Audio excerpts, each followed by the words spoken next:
슬기로운 라디오 생활 2부는 11시에 만나는 슬기로운 백과사전 준비했습니다. 매주 화요일엔 재무 백과사전을 펼쳐보는데요. 예상하지 못한 사고나 질병에 대비하기 위해서 보험에 가입합니다. 하지만 기껏 보험에 가입하고도 보험금을 받을 수 있다는 사실을 몰라서 청구조차 하지 않는 상황도 많은데요. 자, 특히 자동차 사고에서 이런 경우가 많다고 합니다. 자동차 사고가 나면 가해자 측 자동차 보험에서 피해자에게 의료비를 보상해줘야 하는데요. 자, 그런데 이때 피해자의 과실만큼 의료비를 삭감해서 보상해주죠. 대부분은 보험 소비자들은 여기까지만 알고 있는데 이 삭감된 의료비를 내가 가입한 실비보험에서 보상받을 수 있다고 합니다. 자, 오늘은 이렇게 소비자들이 몰라서 못 받는 보험금에 대해 자세히 살펴보겠습니다. 방송 들으시면서 보험에 대해 궁금한 점 있는 분들 단문 50원, 장문 100원의 유료 문자 샵 0945번으로 보내주시길 바라고요. YTN 라디오 유튜브와 애플리케이션 댓글창도 활짝 열려 있습니다. 자, 오늘 함께 말씀 나눌 분 모셔보죠. 보험약관교실 Y의 윤용찬 대표와 함께 하겠습니다. 안녕하세요. 네, 안녕하세요. 예. 오늘 머리를 활짝 올리고 오셨네요. 늦잠을 자서 급하게 하다 보니까 어떻게 이렇게 됐습니다. 코로나19가 또다시 재유행세를 맞고 있습니다. 네. 코로나19가 좀 확산하면 보험업계는 어떻습니까? 더 잘 되나요? 굉장히 힘들죠. 왜냐하면 고객들을 만나기 어려워서. 그렇죠. 예. 설계사분들이 소비자분 만나기가 일단 어려워지니까요. 예. 영업에 굉장히 많은 차질이 생깁니다. 그렇군요. 알겠습니다. 자, 자동차 사고를 실비해서 보상받을 수 있다. 이 자동차 사고는 자동차 보험에서만 보상해 주는 것으로 알고 있는데 실비 보험에서 이게 보상이 되는 겁니까? 네, 가능합니다. 근데 무조건 다 되는 건 아니고요. 예. 이 부분이 이제 실비보험하고 자동차 보험의 보상 기준 때문에 예. 약관의 기준 때문에 이런 내용이 가능한 건데요. 실비보험은 가입자가 이제 다치거나 병들어서 의료기관에서 치료를 받으면 병원비가 발생하잖아요. 그렇죠. 그 부분을 이제 보상해 주는 보험이 실비보험이죠. 예. 그런데 자동차 사고의 경우에는 가해자 또는 피해자가 가입한 자동차 보험에서 우선 의료비를 보상을 해줍니다. 예. 그러니까 당연히 내가 의료비를 지출할 필요가 일단 없죠. 그렇죠. 그러니까 실비보험에 보험금을 청구할 생각조차 안 하는 거거든요. 예. 그런데 실제로 실비보험 약관을 보면요, 그 자동차 보험에서 보상받은 의료비는 이 실비보험에서 보상하지 않습니다. 이렇게 되어 있어요. 예. 근데 그렇게만 되어 있는 게 아니라 그 옆을 보면 다만 본인이 부담한 의료비는 보상합니다. 이렇게 되어 있습니다. 그러니까 예. 자동차 사고로 발생한 의료비는 실비보험이 보상하지 않지만 하지만 본인이 부담한 의료비는 보상한다. 예. 이렇게 되어 있는 거죠. 그렇다면 그 말씀은 뭐 과실만큼 삭감된 의료비일 수도 있고 뭐 전액 지급이 안 됐을 때 본인이 낸 돈을 실비해서 받을 수 있다 이런 이야기인 거잖아요. 그렇죠. 일단은 사실은 자동차 사고라 하더라도 예. 아까 말씀하신 것처럼 내 과실이 발생하면 내가 피해자지만 과실이 일부 발생하면 그만큼 빼고 자동차 보험회사가 보상을 해주거든요. 그 부분은 실비보험에서 보상이 가능하다 이렇게 이해를 해왔는데 사실 이 부분이 명확하지가 않아서 그동안은 아는 사람들만 좀 청구를 하고 뭐 이랬는데 최근 9월에 금감원이 분쟁 조정 결정을 통해서 좀 공식화했습니다. 예. 네. 그러면 내 과실만큼 삭감된 의료비 구체적으로 어떤 겁니까? 예, 이거를 이제 구체적으로 모르시는 분들이 많죠. 예. 근데 자동차 사고를 겪어보신 분들은 조금 아시는데요. 예. 대부분의 차대차 사고를 보면 과실 부분을 따질 때 100대 0 이런 게 거의 없거든요. 그렇습니다. 예. 분명히 저쪽 차가 잘못한 것 같은데 일방적으로. 근데 보험회사들의 조사 결과를 받아보면 저쪽은 80% 잘못했고 내 과실부 또 20% 있고 뭐 이런 경우가 굉장히 많아요. 많아요. 예. 네. 이렇게 되면 당연히 가해자 측 자동차 보험회사가 제 치료비, 제가 피해자니까 제 치료비를 이제 부담을 해줍니다. 그리고 나중에 이제 치료가 다 끝났다고 판단되면 합의를 보자고 하잖아요. 그러면서 이제 합의금을 이제 주게 되는데 대부분의 피해자분들이 이제 모르시는 게 있어요. 가해자 차량 보험회사가 지불해준 합의금에는 사실 줘야 될 걸 다 준 게 아니라 일정 부분이 삭감된 겁니다. 예. 왜냐하면 총 발생 의료비에서 내 과실만큼을 빼고 주는 거예요. 막 100만 원이라고 하면 20% 과실이 있으니까 그렇죠. 80만 원만 주는 거군요. 그렇죠. 예. 그렇죠. 그래서 바로 이 부분, 즉 가해자 차량 보험회사가 내 과실만큼 삭감하고 지급한 의료비를 그건 자동차 보험에서 보상받지 못한 거니까 그렇죠. 내가 가입한 실비보험에 청구할 수 있다는 겁니다. 알겠습니다. 이해가 좀 되네요. 이게 좀 숫자로 좀 보면 더 쉬운데요. 예를 들면 이제 그런 차대차 사고가 발생했는데 제 과실이 20%예요. 근데 제 병원비가 총 1,000만 원이 발생했습니다. 그럼 자동차 보험회사에서 그 1,000만 원에 대해서 일단은 병원 쪽에 지불 보증을 해주거든요. 나는 돈 내지 않도록. 그런 다음에 저하고 합의를 볼 때 만약 합의금이 한 500만 원이다. 그러면 제 과실 20%에 해당하는 한 100만 원을 빼고 400만 원만 줍니다. 그러니까 보통의 소비자들은 합의금을 적게 받았다고 생각하지만 사실은 그게 아니라 합의금에서 100만 원을 뺀 게 아니라 내 과실이 20%가 있으니 치료비 1,000만 원에서 20%의 제 과실 부분만을 빼고 준 거예요. 합의금에서 뺀 게 아니라 제 치료비에서 뺀 거죠. 그렇군요. 과실이 있으니까. 그러니까 그 돈은 실제로 내가 부담한 의료비가 내가 부담한 의료비가 되는 거죠. 자동차 보험회사가 부담해 준 게 아니고 그래서 내가 가입한 실비로 보험금 청구가 가능한 겁니다. 다만 그 삭감된 금액 전체를 받을 수 있는 게 아니라 40%만 받을 수 있습니다. 실비보험에서. 삭감이 예를 들면 100만 원이 삭감됐는데 네네네. 그러면 또 거기서 40만 원만 받을 수 있다 이런 얘기예요? 그렇죠. 내가 가입한 실비보험에 청구를 할 수 있지만 보험회사는 그중에 40%만 보상해 주는 거죠. 왜 40%만 받을 수가 있습니까? 약관이 그렇게 되어 있기 때문인데요. 실비보험 약관을 간단하게 좀 보면 국민건강보험법을 적용받지 못하거나 국민건강보험법에서 정한 요양급여 절차를 거치지 못한 경우에는 본인이 부담한 실제 의료비 중에서 40%에 해당하는 금액만 보상한다. 이런 규정이 있습니다. 그래서 이제 자동차 사고가 발생하면 대부분 그냥 자동차 보험으로 다 처리를 하시잖아요. 그러니까 이런 경우에는 실비보험에서 말하는 국민건강보험법에서 정한 요양급여 절차를 거치지 않은 상태가 됩니다. 그럼 그렇기 때문에 실비보험 약관에서는 본인이 부담한 의료비 중에 40%만 보상해주는 적용을 이제 하게 되는 거죠. 40%만 받는 건 좀 아쉽지만 그래도 자동차 사고를 당했는데 본인 과실만큼 의료비를 삭감한 채 좀 합의금 받지 못하신 분들은 늦기 전에 내가 가입한 실비보험에 보험금 청구하시면 40%지만 받을 수 있습니다. 도움이 될 것 같습니다. 원래 저희가 유튜브 이렇게 많이 들어오진 않는데 오늘 코로나19 때문에 부득이하게 좀 마스크를 착용했거든요. 오늘 많이 들어오시네요. 가릴수록 인기 있는 사람들이 가끔 있죠. 전 것 같습니다.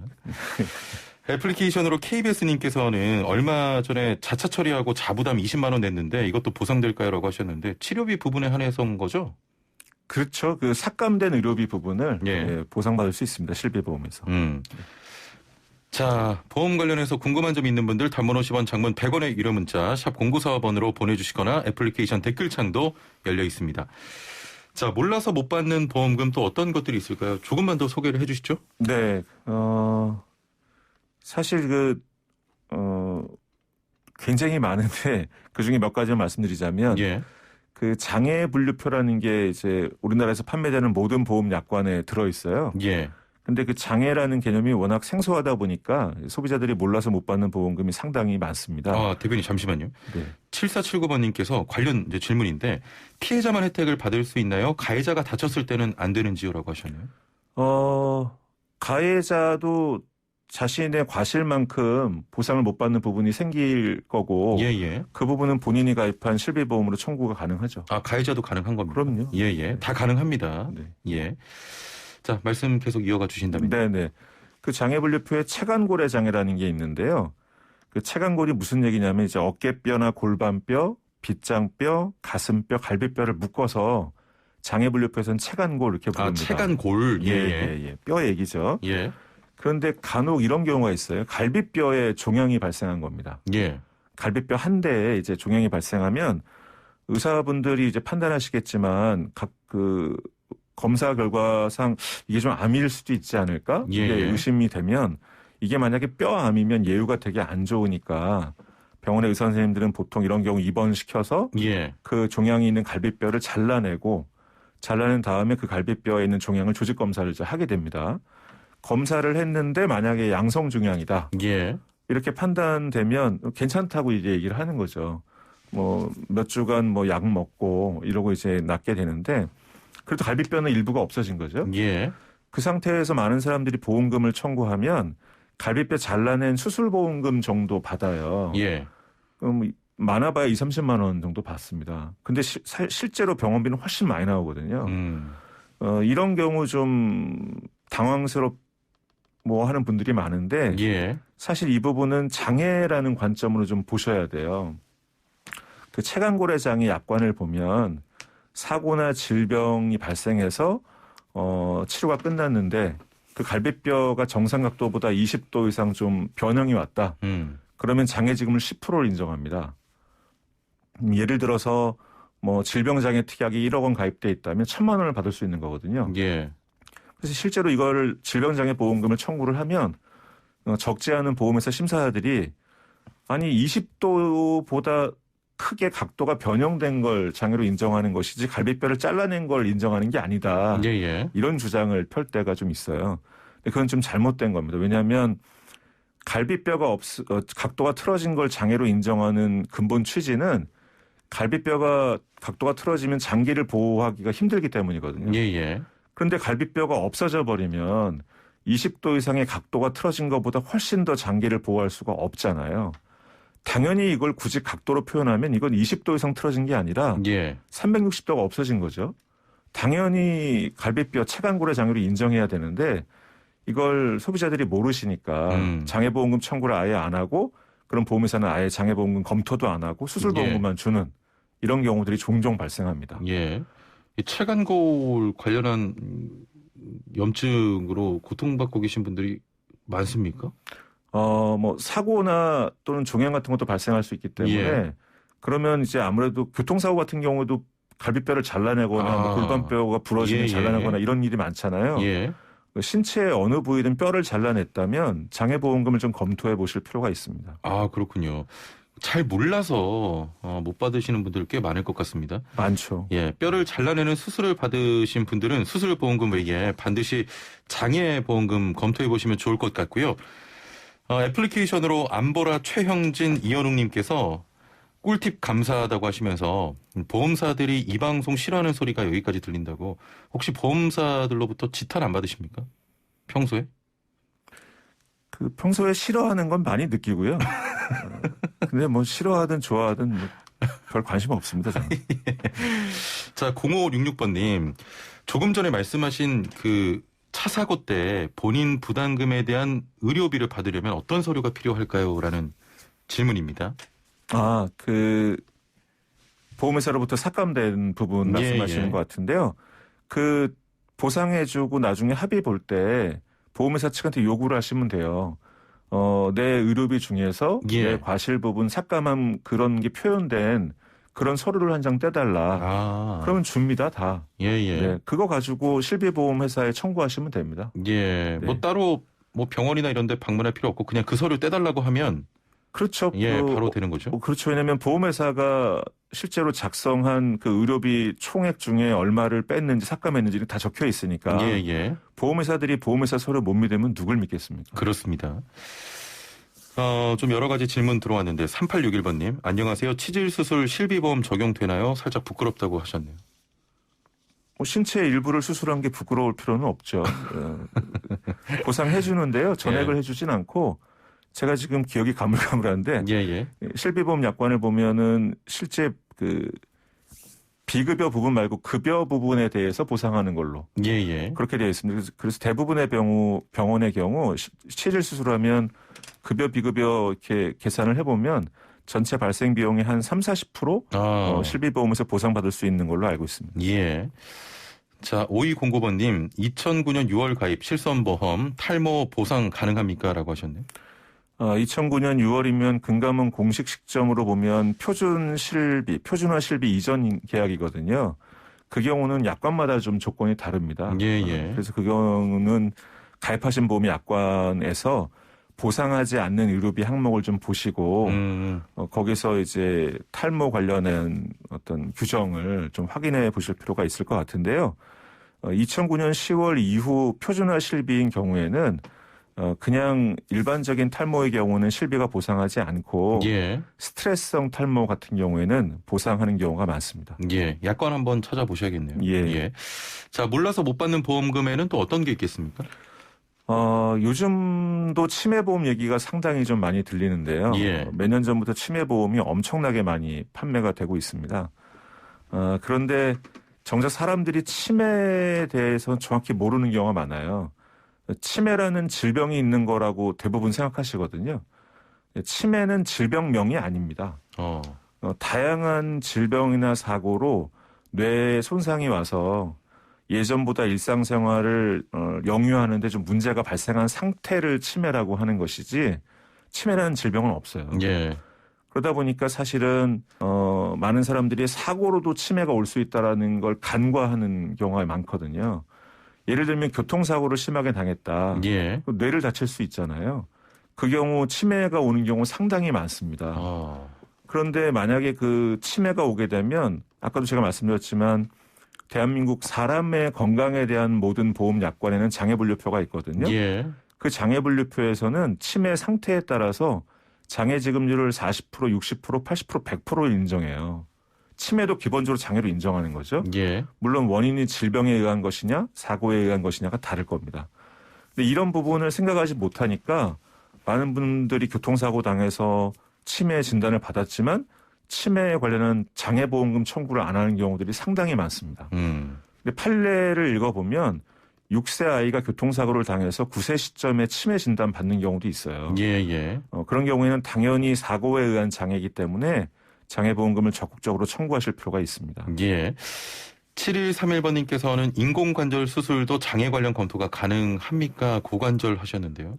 장애관절 검토가 당연히 가능하고요. 다만 이게 법원의 판례가 나오면서 약간 달라진 것은 왼쪽 다리와 오른쪽 다리 양쪽 다 인공관절 수술을 하는 경우가 많은데요. 과거에는 이게 퇴행성 관절염이라 하더라도 왼쪽과 오른쪽의 다리의 장애를 합산해서 과거에는 이게 한쪽에 30%였거든요. 합산해서 60% 장애를 인정해서 보험료 납입도 면제해주고 그랬었는데 이게 몇 년 전에 판례가 하나 나오면서 왼쪽에 30% 오른쪽에 30%는 인정하지만 합산 장애는 인정이 안 된다는 판례가 나왔습니다. 그래서 뭐 60% 장애는 인정되지 않는다 하더라도 한쪽당 30% 지금 2018년 4월 이후 가입자라면 한쪽당 20% 장애가 인정됩니다. 인공관절 수술하신 분들은 장애보험금 검토를 반드시 하셔야 됩니다. 반드시 하셔야 됩니다. 7020번님, 공사장에서 화물 차량을 운전하고 있습니다. 현장에서 경미한 사고가 있어서 크게 다친 건 아닌데 치료를 받았습니다. 그런데 이걸 산재가 아닌 자동차 보험으로도 처리가 된다고 하는데 가능한 겁니까? 라고 하셨네요.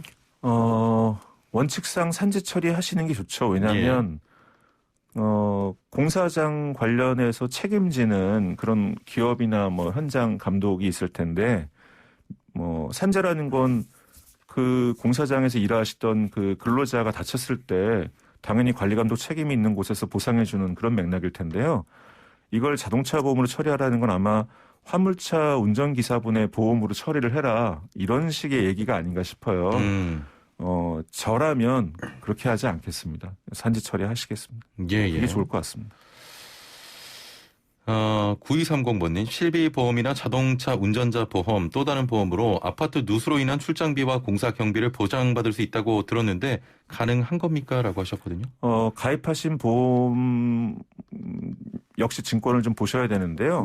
거기에 일상생활 배상책임보험 또는 뭐 가족 일상생활 배상책임보험이 특약으로 들어가 있다면 지난번 방송에서 말씀드렸는데 누수사고에 대해서도 손해방지 경감 비용, 아랫집에 피해를 덜 주기 위해서 내 집에 뭐 바닥 타일 공사를 했다거나 누수되는 뭐 관을 막는 공사를 했다거나 이런 것들 청구 다 가능하십니다. 인테리어만 아니면 그렇죠. 그거는 내 집을 돋보이게 하려는 거지 아랫집 손해를 막으려는 게 아니니까요. 알겠습니다. 자, 오늘도 참 유용한 보험 팁 들어봤는데 오늘 말씀 여기까지 듣겠습니다. 감사합니다. 감사합니다. 지금까지 보험약관교실 Y의 윤용찬 대표와 함께했습니다.